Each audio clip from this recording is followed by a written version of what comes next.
This is the beginning of something huge, Dodger fans. Trust me on this one. It is. Brad Stradamus knows. Welcome to Dodgers Digest. Great stories for you today. We're talking Shohei. We're talking Kopech. We're talking division. We're talking everything. And we're going to get started right here, right now. All right, the Kopech streak is on. This Dodgers extended the scoreless streak to 7. And you may be saying to yourself, Brad J., that's not even that important. It is so very important, okay? Because in the ramifications of not having pitching and starting to get pitchers back, every little slight edge for the Dodgers pitching-wise is a good thing. Haters going to hate, but Dodgers are going to do what they need to do to get the wins. And you're supposed to, like I always say, you're supposed to beat the teams you're supposed to beat. And the Dodgers beat up on Colorado. Conforto went out of his slump. Things are going good for the Dodgers, firing on all 4 cylinders, or all 8 cylinders, I should say, and tied for the best record in baseball with Detroit, and that's only for a matter of time because the Dodgers are going to pass Detroit up, and they are going to have the best record, and I'm going to give you my prediction of that. All right, former Mount Pleasant Tiger Michael Kopech threw a perfect inning, ran his scoreless streak to 7 in the win the Dodgers had over Colorado last night. Kopech entered the game in the 8th inning, got Ryan McCann, whatever, to fly out before striking out Braxton Fuller and Ryan Rittler. See, that's what he needs to do. Only threw 13 pitches, 7 of them being strikes. So, you're looking at over 50% right there. This is 8 appearance for him.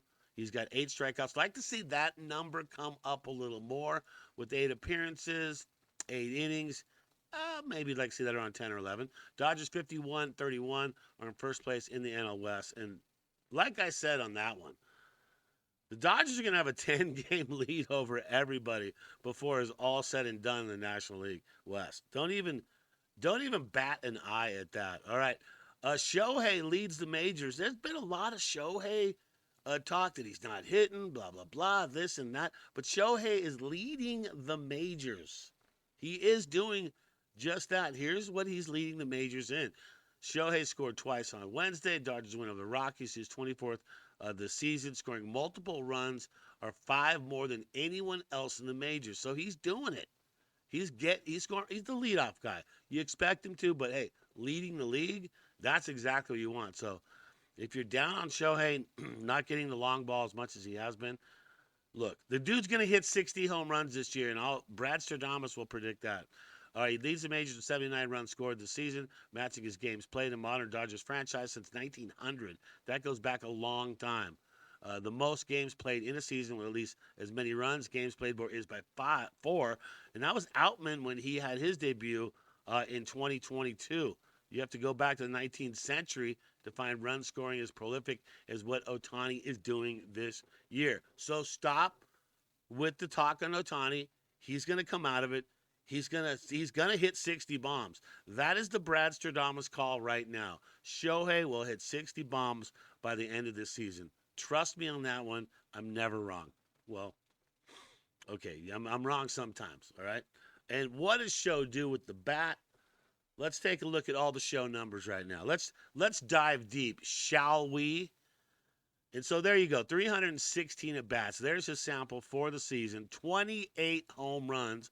That's why I'm calling 60. He's going to have over 30 before the All-Star break. It's going to happen. Don't try to fight it, people. 11 stolen bases. Not going to have a lot there. 52 RBIs. And you see what he's done, and you look at what his career regular season is. Well, he's not doing bad. All right? So stop the talk that he's having trouble. He's not. 282 career regular season stats for the Show. Haters keep stepping up on that, man. And you know what? That brings me to his pitching. Let's talk about his pitching because I took some brunts on that. People harshing me because I was calling him the secret weapon. Will you just tell me? Go ahead. I'll give you some time. How many other players are two-way players in Major League Baseball that can do it both ways? Just go ahead. Take your time. Yeah, 0, okay? He's a secret weapon. Whether you like it or not, the dude's the secret weapon, okay? And that 4.50 ERA, that's going to change. All right, he's going to pitch on Saturday. Dave Roberts has announced that. but I'm tired of the people saying he's having a bad season. He is not having a bad season, and he's pitching, and he'll hit 60 home runs, which has never been done in the history of baseball. Now, let's go to a rant on Conforto, all right? A lot of harshing going on in Conforto. I put out a piece yesterday. Some people thought that the piece I put out that he was going to get traded because I said it's official.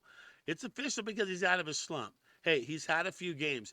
Those two, he didn't play last night, but the 2 games before that, he did good. And if you go back, if you look at his sample over about 7 games, he has been hitting well. So Conforto, I feel, is out of his slump. Could he have a bad game? I bet he's in the lineup tonight, but we'll see what the Dodgers do with that. But leave it alone. He's going in the right direction. And here's another thing, Dodger fans. If the Dodgers aren't going to get rid of him, he's there to play. So we got to find a spot for him to play, because if they're not budging with him, he's staying a Dodger, and they've already talked about that. And especially since he's starting to step up, they're not going to do anything right now. So there's my rant on Shohei, my rant on Conforto. There's even a rant on Max, saying Max shouldn't be playing third. Stop that, okay? Stop that, all right? Max Muncy is here to play. He's having great games. He's back on pace. We like what he's done. He's hit, 200 home runs for the Dodgers' career, tying Duke Snyder. I mean, come on, man. Leave that dude alone. And Betts, leave Betts alone, too, because he's going to come out of it. Trust me on that one. And Freeman, who got a hit in an RBI last night, I'll tell you right now, with Freeman, when you see Freeman starting to hit oppo, when he starts hitting opposite field, then you know he is definitely out of his slump. So just give him some time, and he's going to work through everything as well. So enough on all that. So did you write it down? So there's receipts. Shohei will hit 60 home runs this year. That's the call. Brad Stradamus. Dodgers tied the best record in baseball. So that's another thing. Stop it. Stop complaining about the Dodgers when they had tied for the best record in baseball, and they're on pace to get 100 wins, okay? And they're going to get more than that. I'm predicting 105. I'm predicting 105 because they're going to get some more pitching back, and that's going to help them in the long run. Wednesday is the 81st game of the season on Wednesday. Their halfway point, easiest day of the year to figure out where everyone's on pace for. They picked up a 50th win. Now they're at 51 from the next one. Puts them on pace for 100. 4 players on pace for triple-digit runs batted in, which has only happened once in franchise history back in 2023. So how that? 4 players, triple digits on RBIs for the Dodgers. And how many Dodgers are going to hit 30 home runs in the season? I mean, there's a lot going on. So stop the negative Nellies and just start moving forward with the Dodgers, because they are going to be moving forward, right? The Dodgers are doing their thing, right? And what they're doing right now, they are just going to slowly take over everything. I predict they're going to be 10 games above who's ever in second place in the National League West. Right now, what are they? 6 above San Diego, 6.5 above San Francisco, 9 above Arizona. It's going to be like that. And 32.5 games above Colorado, who they just put a big old whooping on right there. So that's how it's going. The Dodgers are in perfect shape right now, and the perfect storm is coming. The blue storm's on the way, and we're going to get Dodgers coming back one by one, and it's going to increase. 105 wins. Put that in your pipe. I'm telling you it's going to happen. All right. May on the mound tonight, and Shohei will take the mound tomorrow night in KC. May needs to get a win, and it's not going to be easy, because Cameron, that left-handed pitcher for KC, he's got a 2.08 ERA, 34 Ks, a 2-3 record. This guy can pitch, and so the Dodgers are going to need to attack him early, and if he's throwing first pitch strikes, you got to pounce, and you got to get those hits. And then you're going to see Shohei will be on the mound on Saturday, and the Dodgers have not picked who is going to pitch on Sunday. But I can tell you this much. That's going to do it for Dodgers Digest. I'm Brad J. Hey, thanks for tuning in. Always subscribe, like, turn on notifications. We're trying to get to that 8 grand mark. We're a small station. We're just doing our thing, right? Help us get there. Help us help you. Wait, is that how it goes? Never mind. This is Dodger Digest. As you go through the day, always remember to think blue, and let's go Dodgers.